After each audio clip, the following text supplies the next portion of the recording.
L'univers est l'ensemble de tout ce qui existe et est régi par un certain nombre de lois. Ce dernier s'est créé il y a environ 13 milliards d'années suite au Big Bang. Il s'agit du terme scientifique pour définir l'origine et l'évolution de l'univers à son commencement. Cependant, l'univers reste encore très mystérieux pour nous, même si les scientifiques et cosmologistes tentent de percer tous ces mystères afin de mieux comprendre ce qui nous entoure. Ainsi, en quoi nos connaissances sur l'univers sont-elles limitées et restent encore à approfondir? C'est aux côtés de Ryan, Alexis, Wally et moi-même, Siloam, que nous allons étudier 3 grands mystères de l'univers.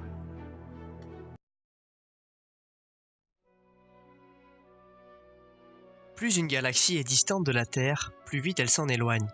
Dans les années 20, Edwin Hubble est le premier à comprendre ce phénomène. Il en déduit que les galaxies s'éloignent les unes des autres. Conclusion révolutionnaire. L'univers est en expansion. Théorie contestée, mais logique. S'il était statique, la gravitation aurait forcé les galaxies à se percuter. L'expansion mène à une autre conclusion.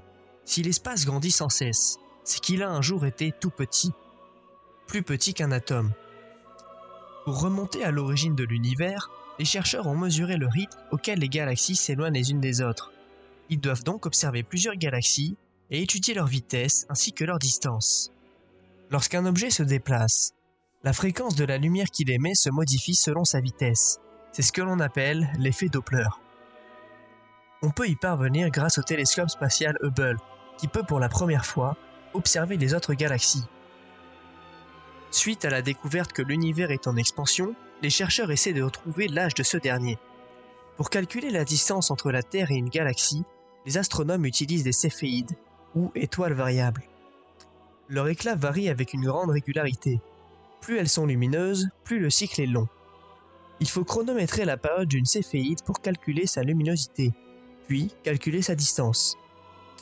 Et en même temps, calculer la vitesse à laquelle elle s'éloigne grâce à l'effet Doppler.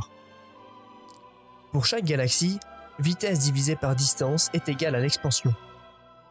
En trouvant à quelle vitesse l'univers s'étend, les chercheurs peuvent remonter à son origine. Selon les calculs de 1974, l'univers aurait moins de 12 milliards d'années, ce qui ne s'accorde pas avec d'autres preuves. Parmi celles-ci, il y a les naines blanches, restes d'étoiles mortes. Certaines des plus vieilles sont dans des amas globulaires. Comme elles se refroidissent au fil du temps, les astronomes cherchent les plus froides. Les plus anciennes semblent avoir plus de 12 milliards d'années.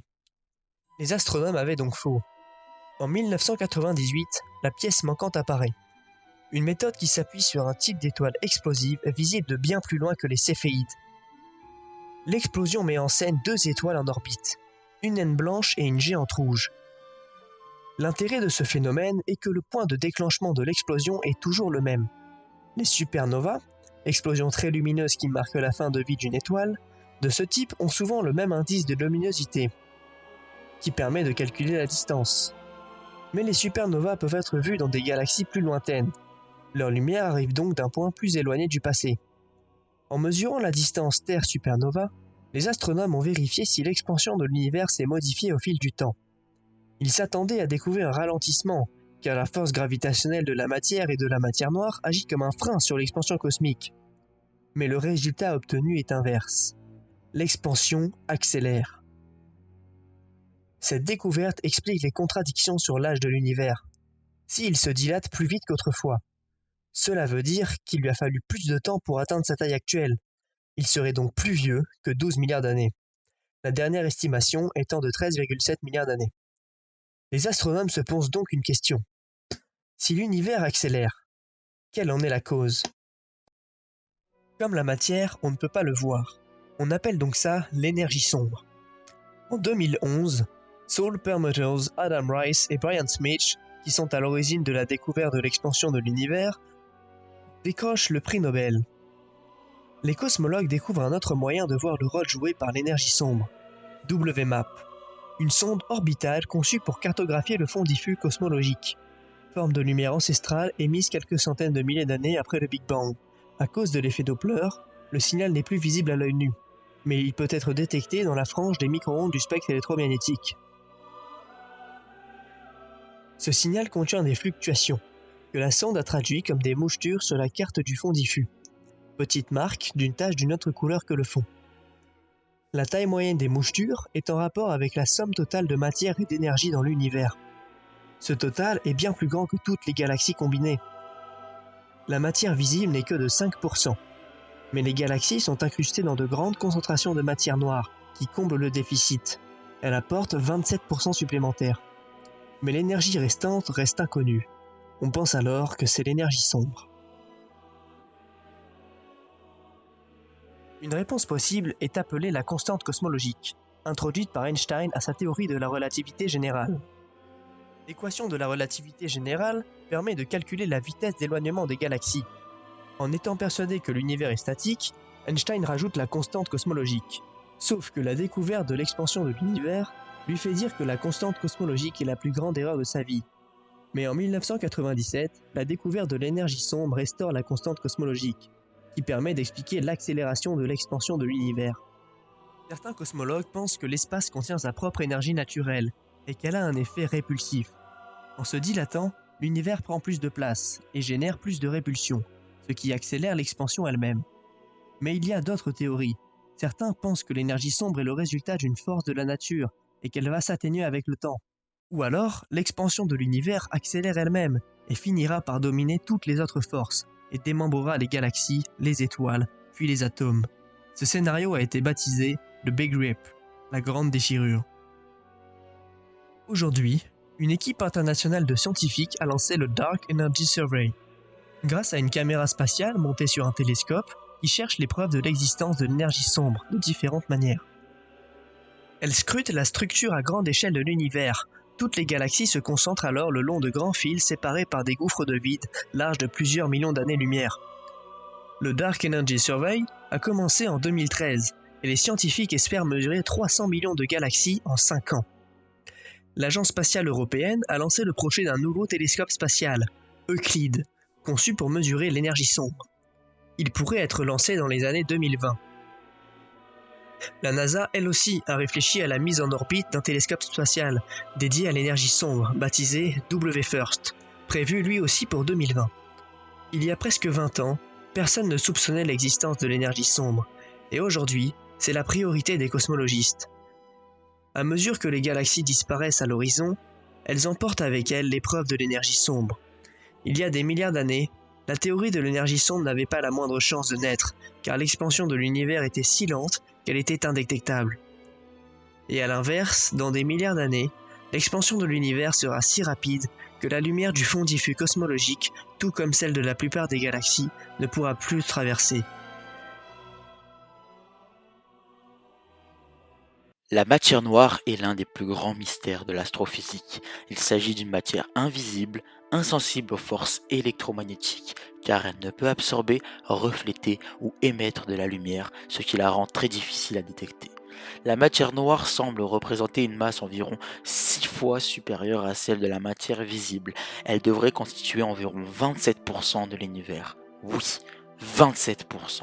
Pour comparaison, la matière que nous connaissons et qui constitue toutes les étoiles et toutes les galaxies ne représente que 5% du contenu de l'univers. Les premières hypothèses concernant la matière noire datent de 1933. En effet, Fritz Zwicky s'intéresse à la vitesse de libération dans un amas de galaxies. Pour cela, il estime par le calcul la vitesse de libération de l'amas de Coma, et ce, grâce à une équation reliant la masse et la vitesse de la galaxie.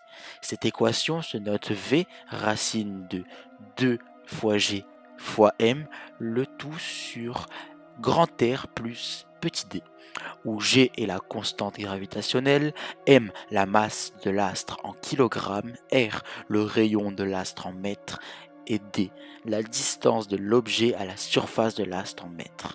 Cependant, ce dernier remarque que la vitesse calculée et mesurée sont très différentes. Oui, la vitesse calculée est de 80 km par seconde contre 120 km par seconde pour la vitesse mesurée.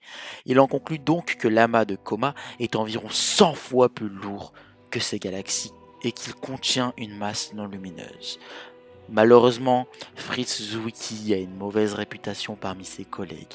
Sa théorie sera donc vue comme peu crédible et laissée de côté pendant 40 ans.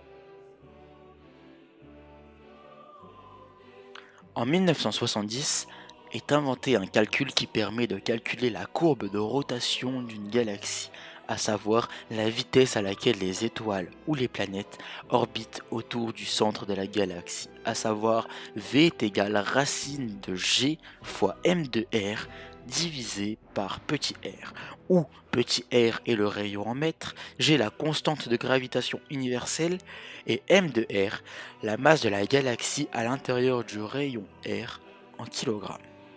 Une conclusion est tirée. La vitesse croît lorsque la masse augmente et la vitesse décroît lorsque la distance au Soleil augmente.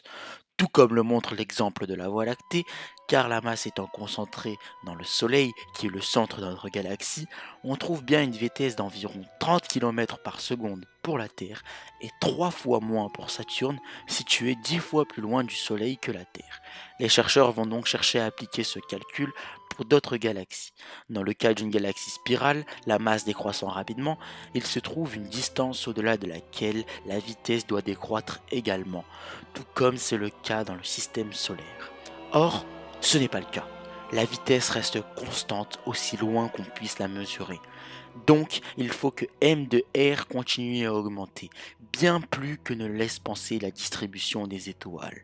Alors, Vera Rubin indique qu'il existe une matière supplémentaire, car les vitesses calculées et mesurées sont différentes. Au cours du temps, les scientifiques commencent à en apprendre un peu plus sur l'univers et son fonctionnement. Ces derniers ont également pu parvenir à comprendre que 15% de la matière était de la matière ordinaire et que les 85% restants étaient de la matière noire. Mais aujourd'hui, qu'en est-il ? Les chercheurs ne sont toujours pas parvenus à définir ou même à trouver de la matière noire, mais de nombreuses pistes permettent de se rapprocher de cet objectif. Tout d'abord, il y a les Weakly Interacting Massive Particles, dit les WIMPs. Lors du Big Bang sont apparus ces WIMPs. Il s'agit de particules interagissant très peu souvent entre elles. Celles-ci émettent des photons gamma lorsqu'elles interagissent. On estime que les WIMPs créés depuis le Big Bang existent toujours aujourd'hui. L'Organisation européenne pour la recherche nucléaire, dit le CERN, cherche à produire des WIMPs grâce au grand collisionneur de hadrons, dit le LHC, car celui-ci permet de créer des particules. Aujourd'hui encore, il n'y a toujours pas de traces de WIMPs, et ce, dans chaque expérience qui fut réalisée avec le LHC. Cependant, il y a quand même un espoir de trouver des WIMPs là où la gravité est forte, car ceux-ci interagissent gravitationnellement. Il s'agit de régions denses comme le centre d'une planète ou d'une galaxie. Pour détecter les WIMPs, on essaie de détecter les photons gamma émis par ces derniers lorsqu'ils interagissent entre eux. Ceci est possible dans la Voie lactée grâce au satellite Fermi envoyé dans l'espace par la NASA qui peut détecter les émissions de photons gamma dans notre galaxie.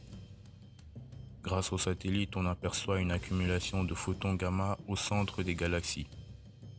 Or, certains photons gamma sont des pulsars. Il s'agit de résidus stellaires émettant des photons gamma. Dans la Voie lactée, quasiment tous les pulsars sont connus et listés. Or, une fois ces pulsars enlevés, on remarque qu'il reste une zone émettant des photons gamma.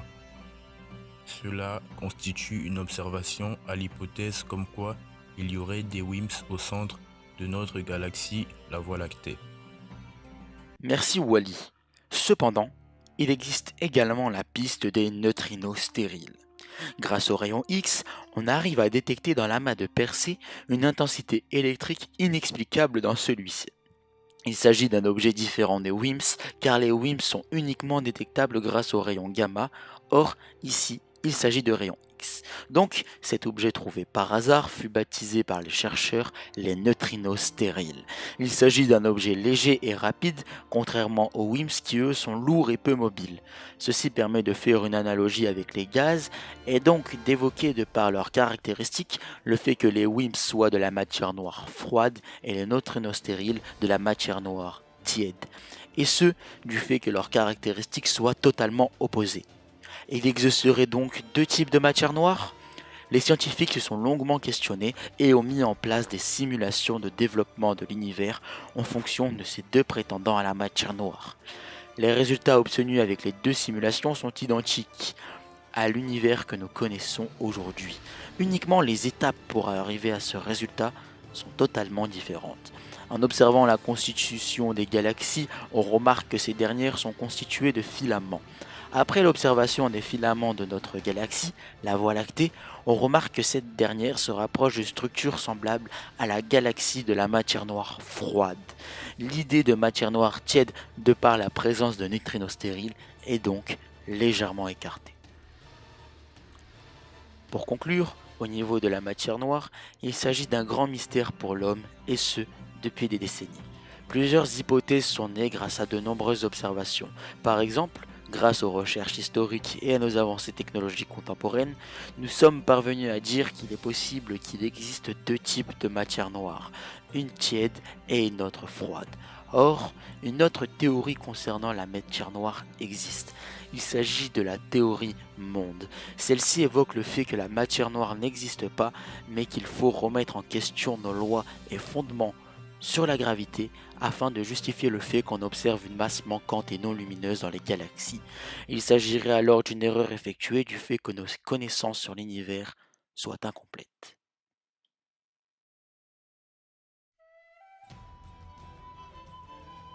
La matière qui nous entoure est composée de protons, de neutrons, tous deux composés de quarks, mais aussi d'électrons et d'autres particules.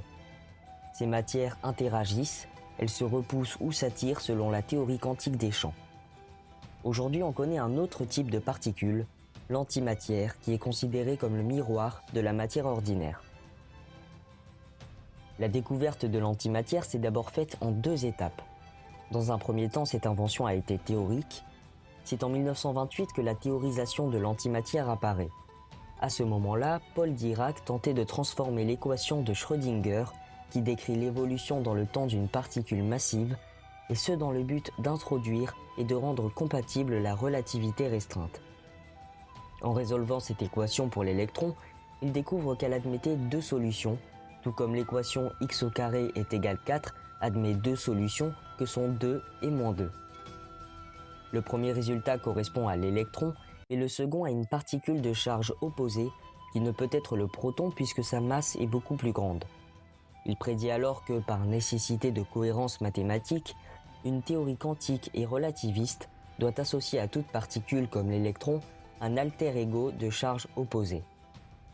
L'une de ces deux solutions correspond à la matière normale, c'est-à-dire celle dont nous sommes faits, et l'autre solution a été baptisée antimatière, comme étant l'opposé de la matière.